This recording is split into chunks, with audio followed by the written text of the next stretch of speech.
it's pretty clear that when we study the history, and actually the text of the Christian Bible as well, that neither Jesus nor his actual followers, his disciples, believed that he was God in the flesh.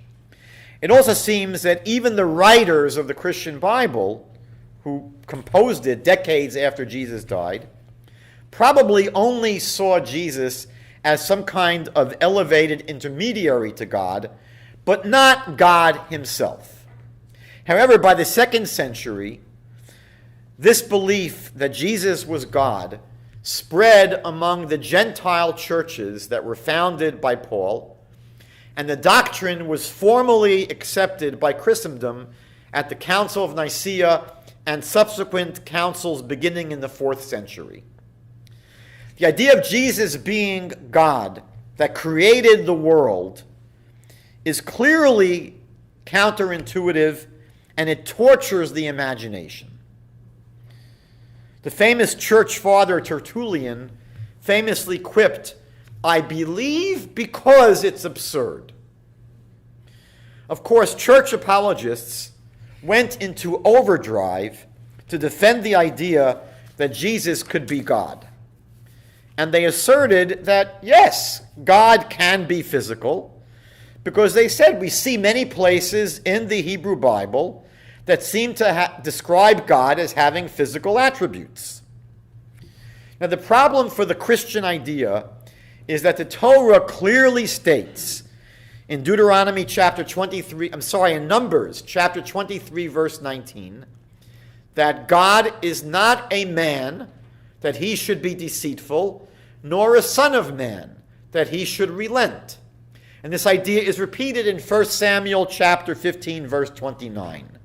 So if God was going to come to our world in human form, why would the God that composed the scriptures tell us that he is not a man?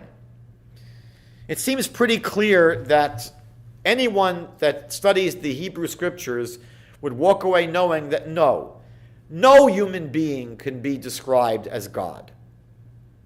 In Exodus chapter 33, God says to Moses, "You cannot see my face, for no one can see my face and live." It is impossible to see God. And clearly, if Jesus was God, it's hard to imagine how anyone, his family, his disciples, his opponents, were able to live for more than a second after seeing him. Because God says, "No one can see me and live." So it's impossible to really assert that Jesus was God in the flesh. The prophet Isaiah tells us that God says in chapter 40, verse 25, God says, "To who will you compare me? Who are you able to compare me to?" So obviously, if God were physical, you could compare God to any human being. But God says, no, you can't compare me to anyone or to anything. The clearest revelation of God in history was at Mount Sinai 3,300 years ago. And there in Deuteronomy chapter 4, verse 35, Moses says, "You have been shown in order to know that Hashem, the Lord, he is God, there is none beside him." Now, this chapter of Deuteronomy is a critical chapter, and Moses emphasizes how important and vital it is never to forget the revelation at Mount Sinai. It is the foundation of Judaism. And he warns us twice in this chapter, not once, twice, in verses 12 and verses 15. "You shall greatly beware for your souls." Very, very careful, he says, "that you did not see any likeness or form on the day that Hashem spoke to you." You only heard a voice. You did not see any form or likeness. God is emphasizing to us that he is not physical. There's nothing to see. And it's one of the reasons why throughout the Bible, especially if you look at a chapter like Deuteronomy 13, idolatry is always defined as serving a God that you did not know, serving a God that your fathers did not know. And the reality is that when we define God, as Deuteronomy says, to you it was shown that you should know that Hashem is God. It was revealed to us at Mount Sinai. And the question is, what did our ancestors who stood at Mount Sinai experience? Did they experience a Trinity? Did they experience God in human form with any form? No, we're told there was no form that was revealed. So the Bible defines idolatry as embracing any concept of God that our ancestors were not shown, were not experienced at Mount Sinai.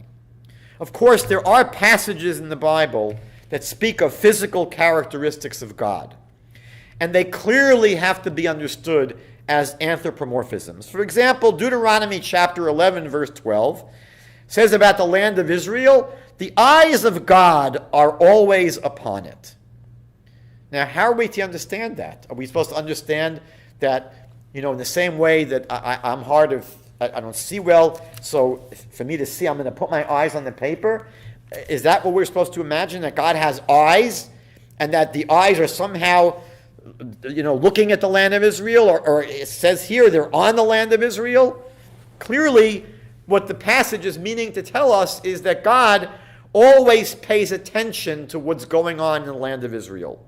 If you read the book of Ezra, Ezra says repeatedly that the hand of the Lord was upon me.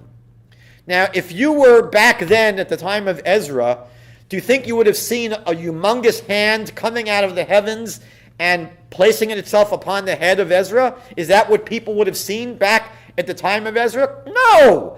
Obviously, when Ezra says that the hand of the Lord was upon me, he's expressing the idea that he felt supported by God in everything that he did. So we have numerous passages in the Bible that speak about God redeeming the Jewish people from Egypt with an outstretched hand and a mighty arm. Obviously, the Egyptians didn't see any manifestation of big hands coming out of the heavens. To say mighty arm is, again, an anthropomorphism to be understood allegorically of God's might and his power and his strength.